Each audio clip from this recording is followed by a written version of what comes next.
नमस्कार दोस्तों, सभी को नमस्कार, गुड आफ्टरनून। स्वास्थ्य खराब हो जाने के कारण आप लोगों की क्लास नहीं हो पा रही थी, लेकिन अभी कोशिश करेंगे कि रेगुलर क्लास रहे। हमने इतिहास में देखा था हर्यक वंश, बृहद्रथ वंश, हर्यक वंश, नाग वंश, नंद वंश स्टार्ट कर दिया था। अभी नंद वंश से ही आगे देखेंगे। काफ़ी समय से आप लोगों की क्लास नहीं हो पा रही, लेकिन अभी हम कोशिश करेंगे कि जितने भी एग्ज़ाम आ रहे हैं, वो चाहे आरओ का हो, एआरओ का हो, पीसीएस का हो, कोई भी हो, एसएससी, सीजीएल, कोई भी एग्ज़ाम हो, सभी का इसी क्लास में इतिहास कंप्लीट हो जाए। ठीक है, अभी इतिहास देख रहे थे हम। इससे पहले वाली क्लास में इतिहास देखा था। इतिहास कहाँ तक देख लिया था हमने? नंद वंश स्टार्ट कर दिया था। नंद वंश जो पहले की क्लास थी, सबसे पहले की जब स्टार्ट किए थे उस टाइम नंदवंश तक बता दिए थे इतिहास में। अभी नंदवंश के ही आगे देखेंगे। नंदवंश में देखो, नंदवंश का संस्थापक कौन है? नंदवंश का संस्थापक नंदवंश का संस्थापक है महापद्मानंद।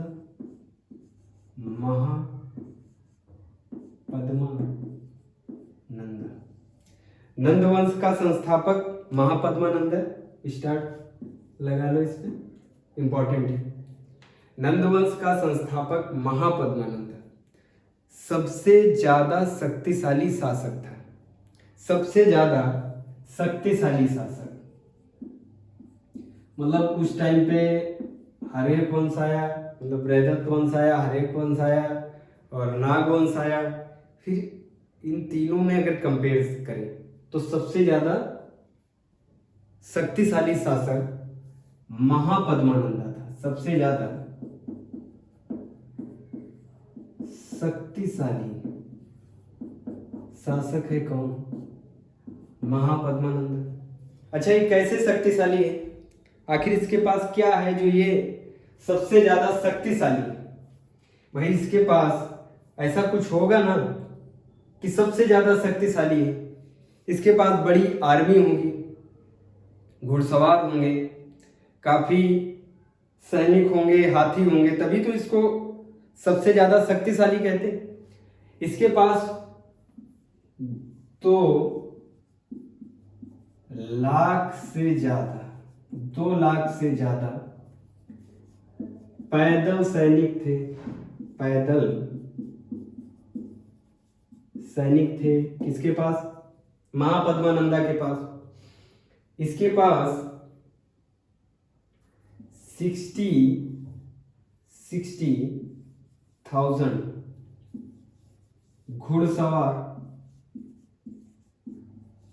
घुड़सवार थे। इसके पास 60,000 घुड़सवार सैनिक थे। 2 लाख पैदल सैनिक, इन्फेंट्री उनको कहते। 2 लाख पैदल सैनिक, 60,000 घुड़सवार सैनिक, घुड़सवार सैनिक थे। फिर 50,000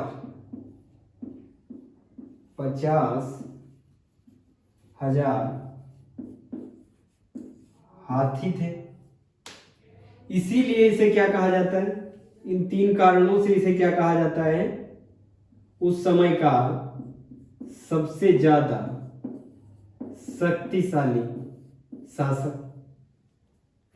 अच्छा, सबसे ज्यादा शक्तिशाली, इतनी सारी सेना है, घुड़सवार है, 50,000 के करीब हाथी हैं, 60,000 घुड़सवार हैं, 2 लाख पैदल सेना है, तो इसने कई सारे वार भी लड़े होंगे, कई सारे युद्ध भी किए होंगे। तो उसमें से ही सबसे प्रख्यात युद्ध, सबसे बड़ा युद्ध इसने किया कलिंग के साथ। सबसे बड़ा युद्ध इसका हुआ, ध्यान से लिखना, महापद्मा नंदा ने कलिंग को, महापद्मानंदा ने कलिंग को हराया। महापद्मानंदा ने कलिंग को हराया और वहां से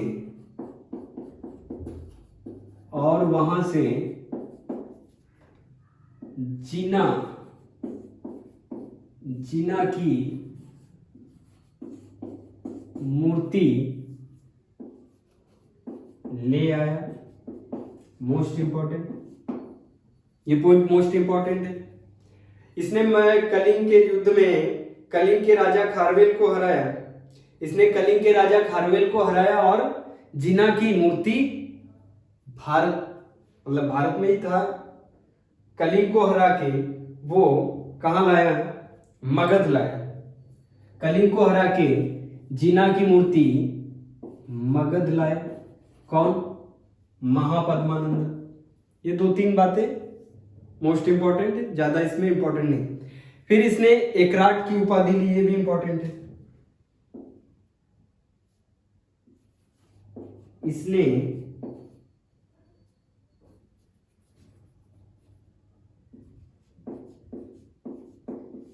इसने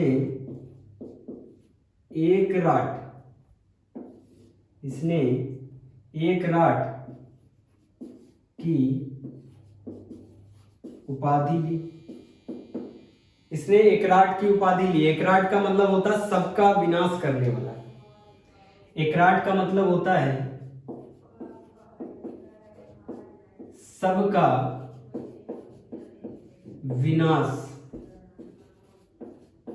करने वाला। एकराट का मतलब होता है सबका विनाश करने वाला। एकराट का मतलब है सबका विनाश करने वाला। एकराट की उपाधि किसने ली? महापद्मानंद ने।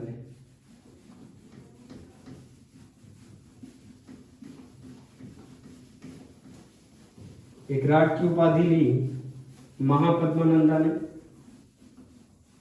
हमने देख लिया नंद वंश का संस्थापक कौन है? महापद्मानंदा। सबसे पहली बात, नंद वंश का संस्थापक महापद्मानंदा। सबसे ज्यादा शक्तिशाली, फिर शक्तिशाली सबसे ज्यादा, तो कोई ना कोई इसमें बात होगी जो सबसे ज्यादा शक्तिशाली। क्या बात है? 2 लाख पैदल सैनिक, 60,000 घुड़सवार, 50,000 हाथी। एकराट की उपाधि ली। इसके समय राज्य सबसे ज्यादा पीक पे गया। इसके समय राज्य सबसे ज्यादा पीक पे गया और इसी के पुत्र धनानंद के समय राज्य सबसे लो पे आ गया। अभी इसका पुत्र कौन है? धनानंद। देखते हैं। हमने नंदवंश देखा। नंदवंश पढ़ रहे हैं इतिहास में। नंदवंश का संस्थापक ब्रैकेट पे डाल देते, महापद्मानंदा। नंदवंश का संस्थापक महापद्मानंदा सर्वश्रेष्ठ, महाशक्तिशाली, 2 लाख सैनिक, 60,000 घुड़सवार, 50,000 हाथी। एकराट की उपाधि ली। एकराट का मतलब होता सबका विनाश करने वाला। इसी का बेटा कौन है? धनानंद। महापद्मानंदा का पुत्र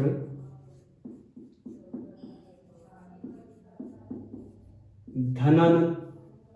महापद्मानंदा का पुत्र धनानंद। अभी ध्यान से देखना क्या हुआ।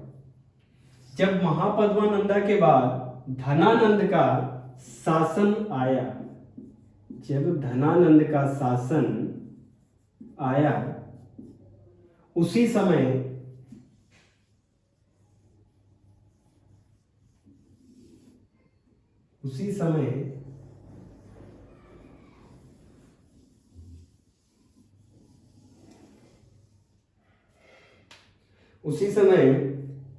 कहीं यहां पे था क्या?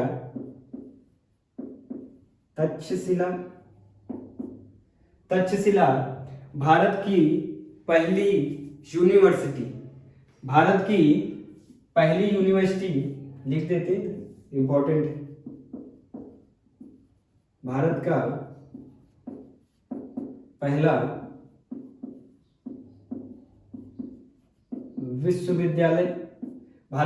विश्वविद्यालय। इसी तक्षशिला में मास्टर है कौन? टीचर है कौन? चाणक्य। इसी तक्षशिला में टीचर है कौन? चाणक्य, जिनको कहा जाता है विष्णुगुप्त। विष्णुगुप्त भी कहा जाता है। इसी तक्षशिला में टीचर है चाणक्य, जिनको विष्णुगुप्त भी कहा जाता है। इसी तक्षशिला में मास्टर है कौन? चाणक्य, जिनको विष्णुगुप्त भी कहा जाता है। और मगध पे किसका शासन है? धनानंद का। मगध पे शासन किसका है? धनानंद का। ये है मगध। मगध पे धनानंद का शासन है। तक्षशिला में एक विश्वविद्यालय, आज का पाकिस्तान, उस एरिया में विश्वविद्यालय है कौन सा? तक्षशिला। तक्षशिला का मास्टर कौन? चाणक्य। वाइस प्रिंसिपल भी थे चाणक्य। बहुत ज्यादा उस समय के ज्ञानी पुरुष थे, बहुत ज्यादा ज्ञान था, मतलब मास्टर थे तक्षशिला के। ये क्या देखते हैं कि सेंट्रल एशिया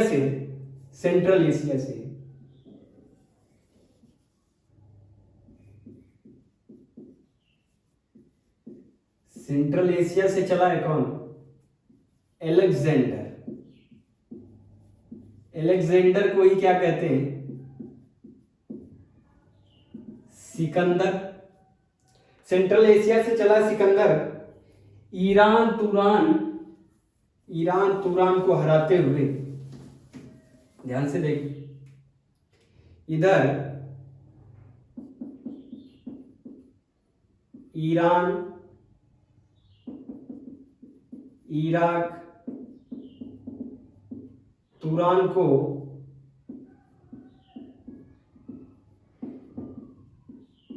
हराते हुए कौन आ रहा है? सिकंदर। इन सब को हराते हुए भारत की तरफ बढ़ रहा है कौन?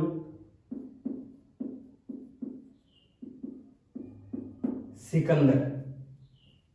भारत की तरफ कौन बढ़ रहा है? सिकंदर बढ़ रहा है। कहां से आ रहा है? सेंट्रल एशिया से। ईरान तुरान को हराते हुए भारत की तरफ आ रहा है कौन? सिकंदर महान। ये बात किसको पता चलती है? विष्णुगुप्त को।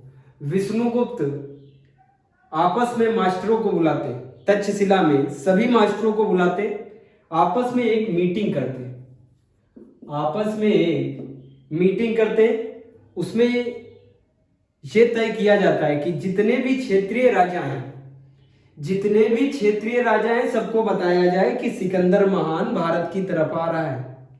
जितने भी क्षेत्रीय राजा हैं सबको बताया जाए कि सिकंदर महान भारत की तरफ आ रहा है। उसके लिए आप लोग अलर्ट हो जाएं, सेना का प्रबंधन करें, सेना को प्रशिक्षित करें और उसको इसी फेज पे हरा दिया जाए, वो भारत के अंदर ज्यादा ना जा पाए। ये बात विष्णुगुप्त उस समय किसको बताने आते? धनानंद को। क्योंकि मगध उस समय राज्यों में सबसे ज्यादा शक्तिशाली कौन था? मगध। विष्णुगुप्त या इनको कहते हैं चाणक्य किसे बताने आते हैं? धनानंद को। धनानंद के कोर्ट में आते हैं और उन्हें बताते हैं कि वहां से सिकंदर चल चुका है, आप कुछ ऐसा प्रबंधन करें कि सिकंदर को वहीं पे रोक दिया जाए। आप अपनी सेना को प्रशिक्षित करें, दिमाग हम देंगे आपको। तो ये क्या बोलता है धनानंद? कहता है आप क्या हैं? ब्राह्मण हैं। चाणक्य कौन था? ब्राह्मण था। कहा आप ब्राह्मण हैं, पूजा पाठ कराएं, विद्या दे। मास्टर बन गए, ठीक है, लेकिन राजा बनना और शासन करना और प्रशासन चलाना किसका काम है? राजा और उसके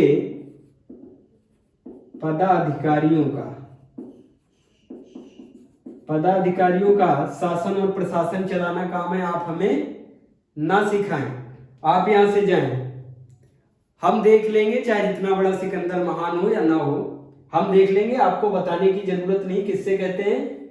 चाणक्य से। चाणक्य से कौन कहता है? धनानंद कहता है। धनानंद उस समय भोग विलास में लीन था। ये बेइज्जती किसकी करता है? चाणक्य की बेइज्जती करके अपने महल से भगा देता है। जब ये चाणक्य की बेइज्जती करते हैं तो चाणक्य उसी समय शपथ लेते हैं। अपनी चोटी को खोलकर फिर लिख दे रहे हैं, ब्राह्मण चाणक्य या शपथ लेते हैं कि जब तक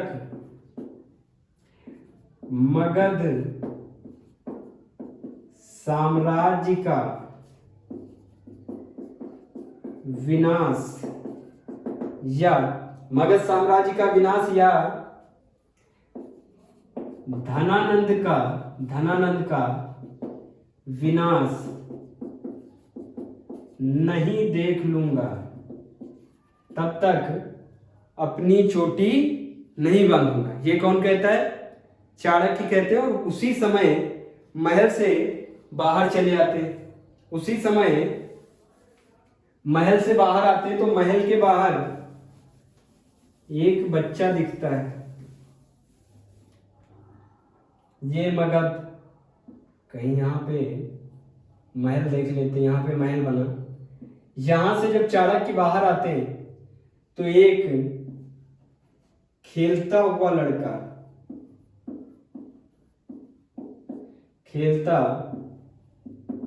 लड़का देखते कौन? भाई चाणक्य देखते। खेलता हुआ लड़का देखते हैं चाणक्य। वो लड़का था, कम उम्र होगी, 10-11 साल उम्र थी। 9-10 साल 11 साल की उम्र में वो लड़का 10-11 लड़कों पे शासन कर रहा था। ये लड़का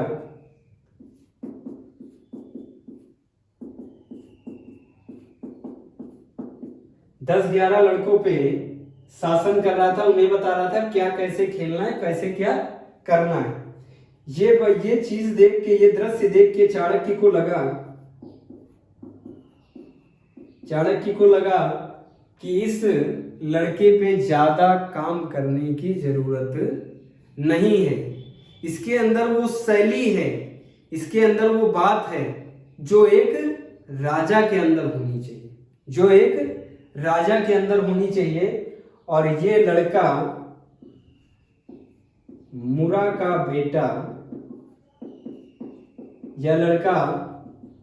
का बेटा है और इसी का नाम है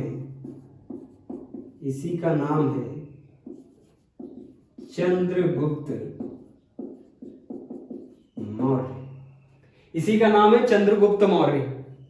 मुरा का बेटा चंद्रगुप्त मौर्य।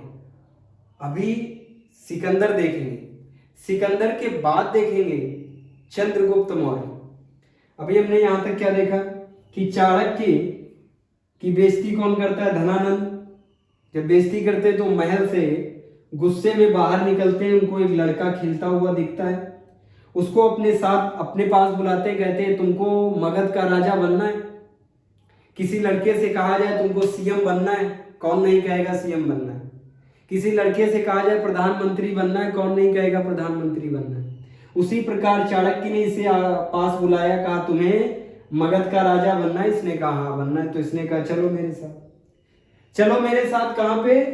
तक्षशिला। ये इस लड़के को तक्षशिला लाते हैं और इसको प्रशिक्षित करते हैं किसके खिलाफ?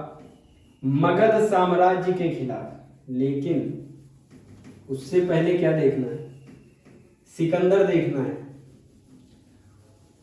उससे पहले सिकंदर देखना है।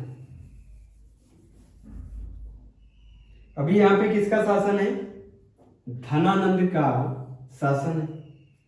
सिकंदर आ रहा है ईरान तुरान को हराते हुए भारत। ये बात किसने बताई? ये बात बताई, ये जो खास बात थी ये किसने बताई? ब्राह्मण चाणक्य ने धनानंद को बताया, लेकिन वो भोग विलास में लीन था, उसके दिमाग में वो बात नहीं घुसी। उसने चाणक्य की बेइज्जती करके उसको वापस कर दिया।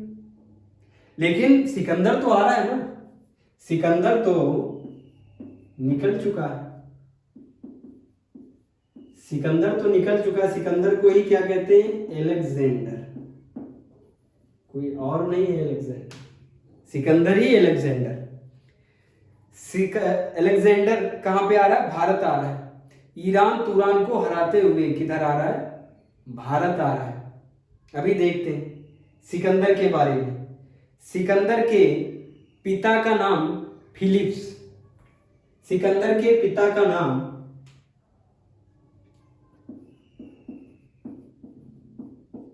पिता, अच्छा नाम, हमारे वहां इस नाम से क्या लिखते हैं? एलईडी लिखते हैं। फिलिप्स, सिकंदर के पिता का नाम फिलिप्स, गुरु का नाम अरस्तु। तभी तो बना ये महान, क्योंकि महान महान लोग इसके साथ जुड़े थे। गुरु का नाम अरस्तु, पिता का नाम फिलिप्स, गुरु का नाम अरस्तु। पिता का नाम फिलिप्स, गुरु का नाम अरस्तु। सिकंदर के पिता का नाम फिलिप्स, गुरु का नाम अरस्तु। कई बार ये पूछा गया एग्जाम में, पिता तो नहीं पूछा जाएगा लेकिन गुरु जरूर पूछा जाता। सिकंदर के गुरु कौन थे? अरस्तु। अरस्तु के बारे में भी बताइए। फिर देखते ये भाई सेंट्रल एशिया से चल चुका, ईरान तुरान को हराते हुए आगे बढ़ चुका, आगे बढ़ता जा रहा, बढ़ता जा रहा। ये बात चाणक्य को पता चली, सारे तक्षशिला के मास्टर को पता चली, और वो चाणक्य आए थे धनानंद को बताने कि भाई सतर्क हो जाओ, कि भाई सतर्क हो जाओ, सेना को प्रशिक्षित कर लो, सिकंदर महान आ रहा है भारत पे युद्ध करने, और तुम तो मगध के राजा हो भाई, सबसे ज्यादा शक्तिशाली, सबसे ज्यादा शक्तिशाली, सबसे ज्यादा रिस्पेक्टेड राजा हो, इसीलिए हम तुमको खास करके बताने आए। लेकिन इनकी बात किसने नहीं सुनी? धनानंद ने नहीं सुनी। बेइज्जती करके इनको महल के बाहर भेज दिया। इन्होंने उस बेइज्जती का बदला लेने के लिए एक लड़के को देखा, उस लड़के को अपने साथ लेके गए तक्षशिला प्रशिक्षित करने मगध के खिलाफ। लेकिन इनके दिमाग में, चाणक्य के दिमाग में ये तो चल रहा है भाई मगध को हराना है लेकिन भारत को तो बचाना, मगध को हराना है लेकिन इस भारत को तो बचाना है। किससे? सिकंदर से। अब भाई सिकंदर उधर से चल चुका, या भारत, सिकंदर भारत पहुंचा 326 बीसी में। देखो भाई ईरान तुरान को हराते हुए भारत के पास चल चुका। उस समय क्या भारत ऐसा नहीं होगा भाई? पाकिस्तान तो अपना ही, अफगानिस्तान भी अपना ही है, और भी दूर तक भारत था। अखंड भारत का नक्शा बहुत बड़ा है, वो तो हम लोगों की कमियों की वजह से भारत कम पड़ गया, नहीं तो बहुत बड़ा भारत है। अब देखो सिकंदर किधर चल चुका? भारत की तरफ। भाई वो योद्धा है, महान है, जिज्ञासा है भारत को देखने की, विजिट करने की।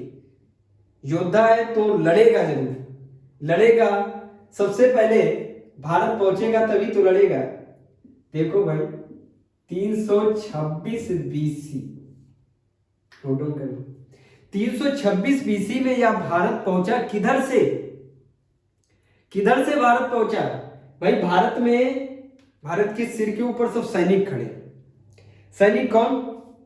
पर्वत पहाड़, इधर भी सब पर्वत, इधर सब पर्वत, पर्वत पर्वत, इधर सब पर्वत। तो क्या इधर पर्वत नहीं है? इधर भी पर्वत है। पर्वत जो होते कई बार नदियों के द्वारा पर्वतों को काट के उनके बीच में रास्ता बन जाता है।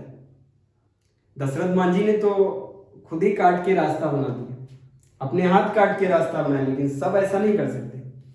कई बार नदियों के द्वारा पर्वत बीच से कट जाते हैं और एक क्या बन जाती है? रास्ता बन जाती है, रास्ता बन जाती है। क्या? एक प्लेटफॉर्म बन जाता आने जाने का। उसको क्या बोलते हैं? पास। उसको क्या बोलते हैं? पास। हिंदी में बोलते हैं दर्रा। तो ये सिकंदर कहां से आया? पर्वत के ऊपर चढ़ के आया या पर्वत के बीच से आया? पर्वत के ऊपर चढ़ के नहीं आया। जो एक पर्वत था उसके बीच में रास्ता बनी थी, नदियों के द्वारा कट जाती है, उसे कहते हैं दर्रा। और जिस दर्रे से ये आया उसे कहते हैं खैबर दर्रा। उसे क्या कहते हैं? खैबर दर्रा। ये हो गया पहाड़, और ये बीच से कटा हुआ है। ये पहाड़ बीच से पर्वत कटा हुआ है, और इसी पास को क्या कहते हैं? खैबर दर्रा। सिकंदर महान कहां से आया? खैबर दर्रे से। सिकंदर महान कहां से आया? भारत खैबर दर्रे से। ये ईरान, तुरान, इराक सब जीतते हुए आ रहा है। सबसे पहला इलाका कौन सा पड़ेगा? तक्षशिला का। सबसे पहला इलाका ये पड़ेगा तक्षशिला। सबसे पहले कौन दिखेगा इसको? सिकंदर को चलते चलते आगे जब चला तो भारत में सबसे पहला इलाका कौन सा पड़ा? तक्षशिला का इलाका। तक्षशिला का राजा उस समय कौन है? अंबिक। अंबिक राजा कौन है? अंबिक। तक्षशिला का राजा है अंबिक। जब अंबिक ने इसके बारे में सुना, जब अंबिक ने सिकंदर महान के बारे में सुना तो वो ऐसे ही इतना डर गया। उसने कहा भाई तेरे से हमको लड़ाई वड़ाई नहीं करनी। अंबिक ने किससे कहा? सिकंदर से कहा तेरे से भाई लड़ाई नहीं करनी, हमको तेरे से दोस्ती करनी। मेरे इतनी दम नहीं है तुमसे लड़ पाए। तो उसने कहा हम भाई योद्धा हैं, हम दुश्मन से इतनी जल्दी दोस्ती नहीं करते। तुम्हें करना है तो क्या कर सकते हो? सरेंडर कर सकते हो। पूछा जाता है भाई अंबिक ने क्या कहा? हमें दोस्ती करनी है। नहीं किया उसने तो इसने क्या कहा? ठीक है महोदय, हम क्या कर देते? सरेंडर कर देते हैं, तुम्हारे सामने सरेंडर कर देते हैं। अरे भाई प्राचीन समय का सबसे बुज़दिल राजा हुआ कि नहीं? एक विदेशी आदमी आ रहा है सामने से अटैक करने तक्षशिला पे। माना जाना तक्षशिला उस समय भारत में एक ही विश्वविद्यालय था, तक्षशिला विश्वविद्यालय, और वहां का राजा कौन है? अंबिक। उसने बिना लड़े क्या कर दिया? सरेंडर कर दिया। जब उसने सरेंडर कर दिया तो इसने तक्षशिला पे क्या कर लिया? शासन। किसने? सिकंदर ने। तक्षशिला के आगे बढ़ा, तक्षशिला के आगे बढ़ा इस साइड, तक्षशिला के आगे बढ़ा। इधर बात नहीं बनने वाली, क्योंकि इधर एक महान शासक रहता है। एक महान शासक रहता है झेलम से चिनाब के बीच। झेलम से झेलम, ये हो गई भाई झेलम नदी, कहीं इधर हो गई क्या? चिनाब, देख लेना। झेलम से चिनाब के बीच JCRBS, झेलम चिनाब रावी ब्यास सतलज। झेलम और चिनाब के बीच का हिस्सा क्या कहलाएगा जियोग्राफी में? दो आब का हिस्सा। दो आब की जगह, दो आब की जगह पे किसका शासन है? दो आब की जगह पे पोरस का शासन है। भाई देख लो यहां पे कौन है? झेलम और चिनाब के बीच में कौन शासक है? पोरस। पोरस भी महान है, और जिससे होने वाला है युद्ध वो भी क्या है? सिकंदर भी महान है। दोनों महान के बीच में क्या होगा? युद्ध होगा 326 BC में। जब ये भारत आया 326 BC में, तुरंत इसने अंबिक पे अटैक किया। अंबिक ने सरेंडर कर दिया, कहा भाई तुम्हारी चलेगी, हम सरेंडर कर देते, बात खत्म। फिर आगे बढ़ा उत्तर भारत की तरफ आगे बढ़ा। उत्तर भारत में आप जानते हैं नदियां निकलती हैं। सिंधु नदी की ये सहायक नदियां झेलम, चिनाब, रावी, ब्यास, सतलज। झेलम और चिनाब के बीच में कौन है राजा? पोरस, ये भी है महान। और जो अटैक करने वाला है वो भी है क्या? महान। इन दोनों के बीच में किस समय हुई? 326 बीसी में क्या हुआ? युद्ध। इस युद्ध को क्या कहा जाता है? हाइड स्केप का युद्ध। Most important, Hydaspes battle, English में बैटल, हिंदी में युद्ध। इसी हाइड स्केप को क्या कहते हैं? करी का युद्ध। इसी हाइड स्केप को क्या कहते हैं? झेलम का युद्ध। इसी हाइड स्केप को क्या कहते हैं भाई? करी का युद्ध। बैटल ऑफ करी, बैटल ऑफ झेलम, झेलम का युद्ध। हाइड स्केप का युद्ध किसके किसके बीच लड़ा गया? बिल्कुल सिंपल भाई, याद रहे डेट, ना याद रहे कोई बात नहीं। 326 बीसी याद रहे ना याद रहे कोई बात नहीं, लेकिन किसके किसके बीच लड़ा गया? दोनों महान शासकों के बीच। एक तो महान है पोरस और दूसरा महान है सिकंदर। एक तो महान कौन है? पोरस, दूसरा महान है सिकंदर। कौन सा युद्ध लड़ा गया? हाइड स्केप का युद्ध। कहां पे लड़ा गया? झेलम और चिनाब के बीच के हिस्से में लड़ा गया। इसीलिए इसको झेलम का युद्ध भी कहते हैं, इसीलिए इसको करी का युद्ध भी कहते हैं। अब पता नहीं क्यों कहते हैं हाइड स्केप का युद्ध। हाइड स्केप का भी युद्ध कहते हैं। हाइड स्केप का युद्ध किसके किसके बीच लड़ा गया? सिकंदर और पोरस के बीच। इसमें भाई कौन जीता? बात आती इसमें कौन जीता? इसमें जीता सिकंदर। सिकंदर में ज्यादा कुछ नहीं याद करना भाई, सिकंदर में ये याद करना कि ये सेंट्रल एशिया से आ रहा है, ईरान तुरान को हराते हुए 326 बीसी में भारत में एंट्री करने वाला है। लेकिन ये बात किसको पता चली? अरे भाई बड़े ज्ञानी इंसान को पता चली। अरे भाई चाणक्य को पता चली। चाणक्य ने एक मीटिंग रखी कि भाई कोई अन्य आदमी आ रहा है हमारे ऊपर अटैक करने, हम लोगों को एक रणनीति बनानी चाहिए, राजाओं को बताना चाहिए। उस समय सबसे ज्यादा महान राजा कौन था? उस समय सबसे ज्यादा महान राजा था भाई मगध का राजा धनानंद, क्योंकि बड़ी सेना इसके पास, इसके पिताजी के पास बड़ी सेना थी, वही बड़ी सेना इसके पास है। लेकिन ये अपने पिताजी की तरह होशियार राजनीतिज्ञ महान नहीं है, ये भोग विलास में लीन हो जाने वाला धनानंद है। इसके पास कौन आया? महान चाणक्य, ब्राह्मण चाणक्य आया। इसने कहा तू तो भाई ब्राह्मण है, अक्ल किसी और को दे, हम राजा हैं, राजा चलाएगा शासन और उसके पदाधिकारी क्या चलाएंगे? प्रशासन। आपकी कोई जरूरत नहीं, यहां से निकल लो।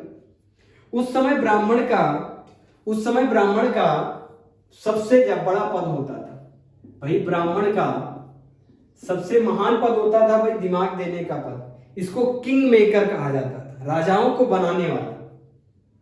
वहां पे ब्राह्मण प्रधानमंत्री के पद पे नियुक्त होता था।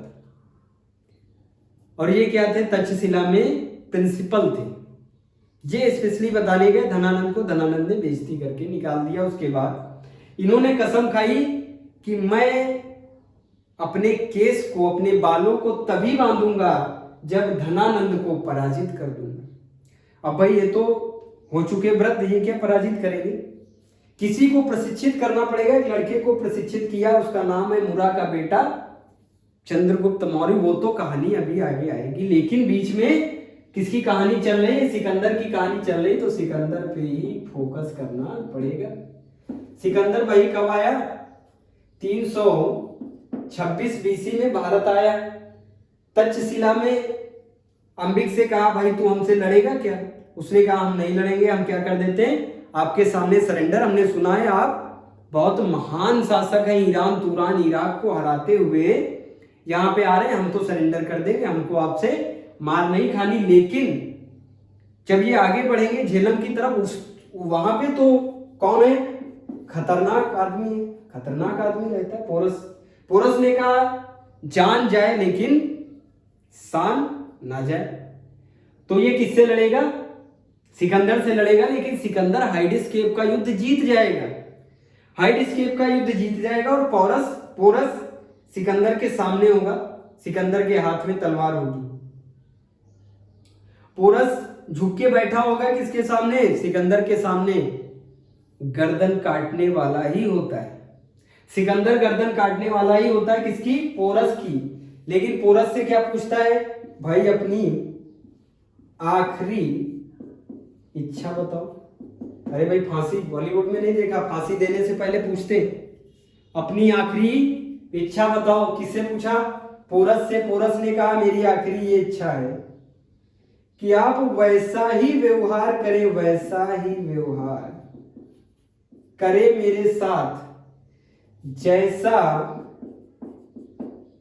एक राजा करता है दूसरे के साथ।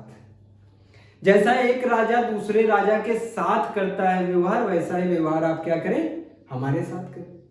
अब भाई एक राजा दूसरे राजा के साथ कैसा व्यवहार करता है?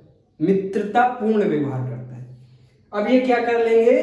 कहेंगे भाई तुम्हारा हम गला न काटेंगे, तुमको क्या बना लेंगे? मित्र। मित्र को क्या इंग्लिश में कहते हैं? फ्रेंड। तो बताओ भाई दोनों महान शासक क्या हो जाएंगे? फ्रेंड हो जाएंगे।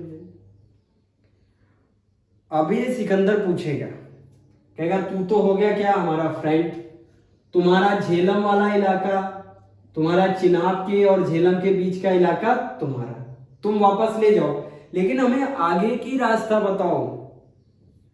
मैंने बहुत सुना है किसके बारे में? भारत के बारे में, उसके सौंदर्य के बारे में। आगे बताओ, मैं युद्ध करते हुए भारत को देखना चाहता हूं। उसने कहा ठीक है भाई, झेलम चिनाब बढ़ जाओ आगे, रावी और फिर और आगे बढ़ जाओ व्यास, रावी व्यास और सतलज की तरफ, और इसके आगे जब आप बढ़ेंगे तो क्या आएगा? मगध। सिकंदर ने कहा ठीक भाई, मगध क्या हमसे बड़ा थोड़ी ना शक्तिशाली है, तो महान है सिकंदर, महान है। लेकिन कुछ लोगों ने ये बताया, सिकंदर ने जब पता लगाया तो कुछ लोगों ने बताया कि भाई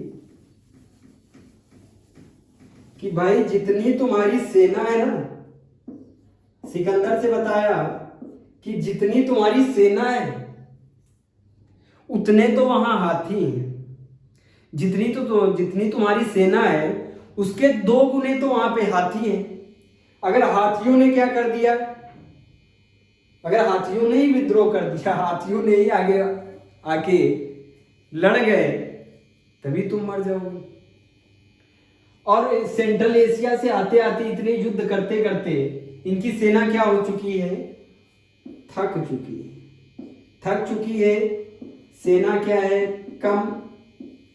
मनोबल क्या है? मनोबल कैसा है? एकदम गिर चुका। मनोबल क्या है? डाउन पड़ चुका है। अब बताओ इस स्थिति में क्या सिकंदर आगे बढ़ेगा? इस स्थिति में क्या सिकंदर आगे बढ़ेगा, लड़ेगा? सिकंदर आगे नहीं बढ़ेगा। वो कहां तक बढ़ेगा? व्यास नदी तक। भाई झेलम, चिनाब, रावी, व्यास तक वो बढ़ेगा, लेकिन व्यास के बाद आगे नहीं बढ़ेगा। भाई यहां तक आने के लिए गंगा घाटी पड़ेगी, गंगा घाटी से निकलना पड़ेगा, तो ये आगे नहीं बढ़ेगा। आगे ना बढ़ने का कारण तो बता दिया हमने। आगे ना बढ़ने का कारण, सिकंदर किसको किसको हराएगा? अंबिक को, दूसरा सेकंड में पोरस को, फिर आगे बढ़ेगा कहां तक? व्यास नदी तक। फिर भाई आगे नहीं बढ़ेगा। क्यों नहीं बढ़ेगा?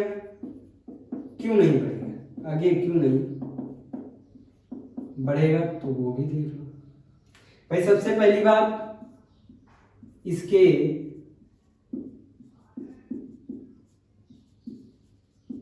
सैनिकों ने दिया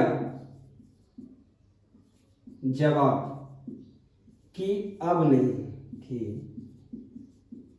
नहीं भाई साहब, अब नहीं भाई साहब, अब थक चुके। इसके सैनिकों ने हाथ खड़े कर दिए, भैया अब थक चुके।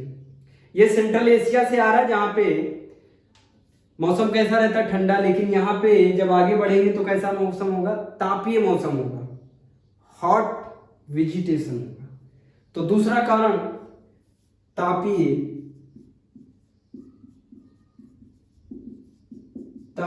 मौसम।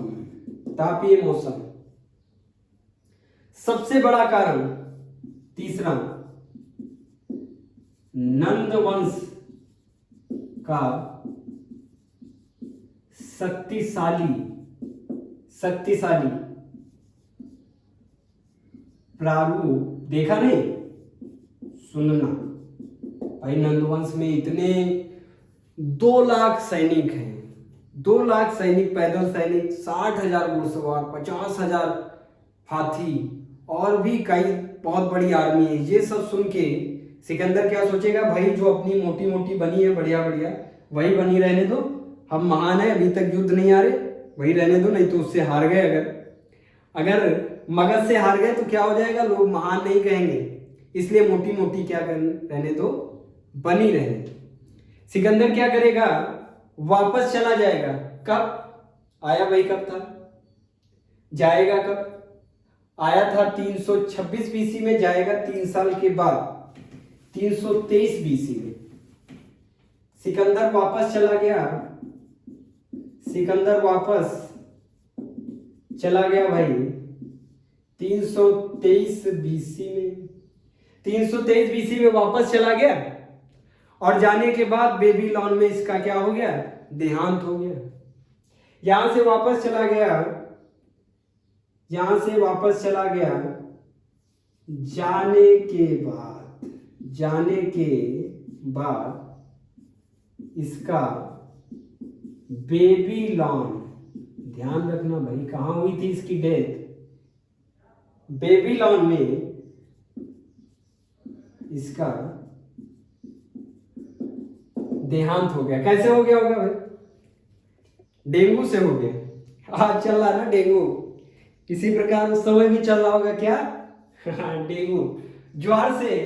ज्वार से सिकंदर महान की मृत्यु हो जाती है ज्वर से। ज्वर मतलब अरे भाई बुखार आना, तेज जबरदस्त बुखार आना। इस समय चल रहा ना वायरल, उस समय चल रहा होगा वायरल से क्या हो गया, मर गया। फिर जो जीते इलाके थे जैसे तक्षशिला, जैसे झेलम का कुछ इलाका, व्यास का कुछ इलाका, ऐसे कुछ जीते हुए इलाकों में इसने क्या कर दिया, अपने गवर्नर को वहां पे बैठा दिया। विजित, भाई ध्यान से लिखना, विजित इलाकों में अपने गवर्नरों को नियुक्त किया। किसने, सिकंदर ने। किसने नियुक्त किया, सिकंदर ने। अपने विजित इलाकों में गवर्नर को क्या किया, बिठा दिया। अब पारी आती है किसकी, मौर्य वंश की। ये पढ़ाएंगे कल, ये पढ़ाएंगे नेक्स्ट क्लास में, मौर्य वंश आएगा। अच्छा मौर्य वंश अब आ जाएगा। मौर्य वंश के संस्थापक चंद्रगुप्त मौर्य, ये जो गवर्नर हैं, इन गवर्नर को हराएंगे, कुछ बारे राज इधर इधर हराएंगे, उसके बाद मगध को हरा देंगे। मगध को हरा के एक अखंड भारत का निर्माण करेंगे और इसीलिए इनको क्या कहा जाता है, मुक्तिदाता है। सब कल बताएंगे, ठीक है। नमस्कार सभी को, इतना नोट डाउन करो।